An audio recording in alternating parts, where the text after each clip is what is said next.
Bismillahirrahmanirrahim. Assalamualaikum warahmatullahi wabarakatuh. Bapak-bapak, ibu-ibu, mas-mas, mbak-mbak, khususnya adik-adikku sekalian yang dirahmati Allah dimanapun Anda berada. Kembali di IIP Channel bersama saya, IIP Wijayanto. Kali ini kita akan membahas tema 3 sebab mantan kapok kembali kepada kita. Ya, jadi ketika perpisahan itu terjadi, ya, apa yang umumnya dilakukan orang? Ya, selalu menganggap dirinya yang benar dan selalu menganggap orang lain salah, ya. Pokoknya sampai perpisahan itu terjadi, dia tidak punya kesalahan apapun. Ya, semua kesalahan itu adalah kesalahan Anda. Ya, itu yang ada di dalam persepsi mantan, ya. Kan orang wajar saja, ya, pengennya benar terus, pengennya menang terus, kan begitu, ya. Nah, jadi ada 3 sebab, ya, yang kemudian membuat dia kapok untuk kembali kepada kita. Artinya betul-betul sudah tidak mau lagi lah kembali, ya. Jadi sebab yang pertama, karena ketika bersama kita, dia tidak pernah mendapatkan atau menemukan apa yang dia harapkan dan yang dia cari. Mungkin dia menyangka kita kaya raya, bisa membelikan dia segalanya. Tapi ternyata tidak begitu, ya.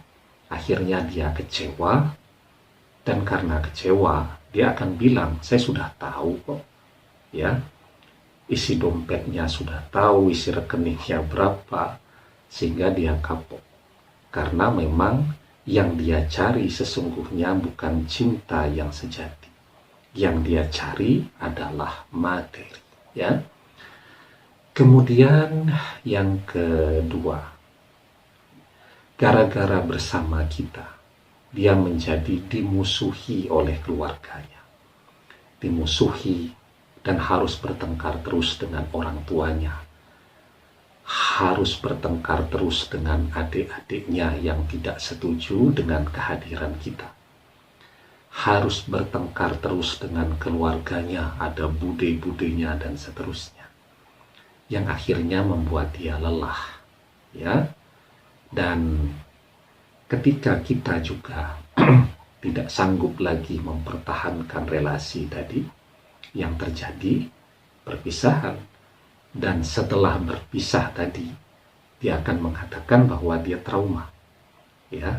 Karena apa? Karena selama bersama kita dia banyak bertengkar dengan keluarganya.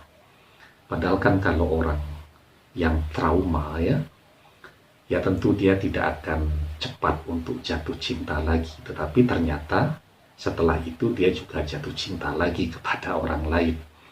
Kemudian orang trauma kan fisiknya juga mungkin jadi lebih kurus begitu karena kepikiran.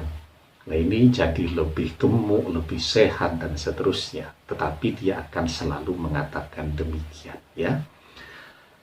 Yang ketiga, ya, dia merasa ketika bersama dengan kita, dia tidak bisa bebas lagi seperti yang dia inginkan, ya.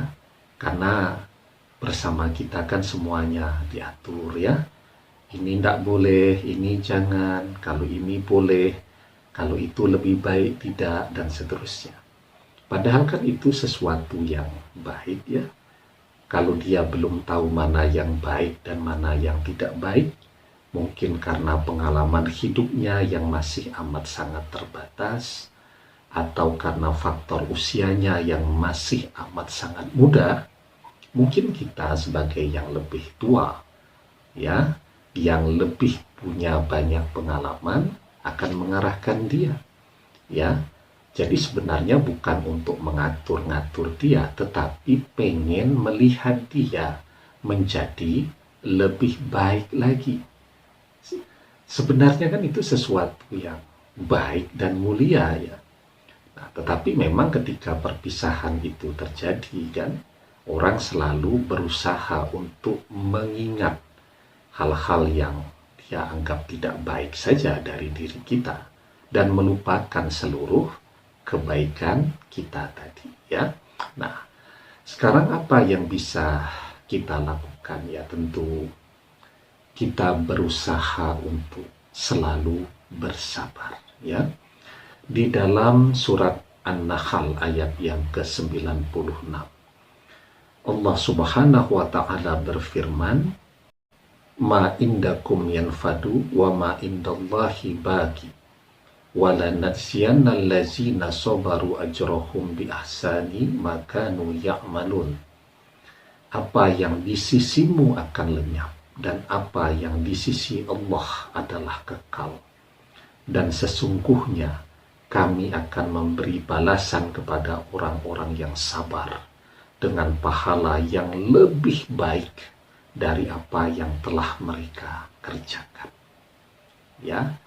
Nah, jadi ketika kita bersabar menghadapi mungkin sikap mantan yang sedemikian menolak kehadiran kita.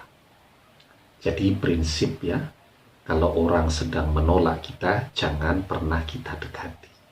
Karena itu tidak akan membuat orang menjadi berubah, jadi terbuka lagi, tetapi justru menjadi semakin membenci kita.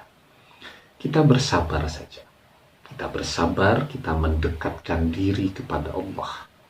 Dan seperti yang dijelaskan di dalam surat An-Nahl ayat 96 tadi, bahwa kepada orang yang sabar akan diberikan pahala yang lebih baik. Ya, pahala itu artinya sangat luas. Ketika Allah memberikan pahala, ada pahala yang Allah berikan di akhirat nanti. Tetapi ada juga balasan yang Allah berikan di dunia berupa sesuatu yang lebih baik. Ya, bisa jadi kalaupun mantan ditakdirkan kembali, dia kembali dengan profil, dengan akhlak, dengan karakter yang lebih baik dan lebih bisa menghargai kita. Atau kemudian bisa jadi Allah pertemukan dengan seseorang yang betul-betul lebih baik, lebih manfaat untuk kehidupan kita dunia akhirat. Demikian, semoga bermanfaat. Wallahu a'lam bishawab, billahi taufiq wal hidayah. Assalamualaikum warahmatullahi wabarakatuh.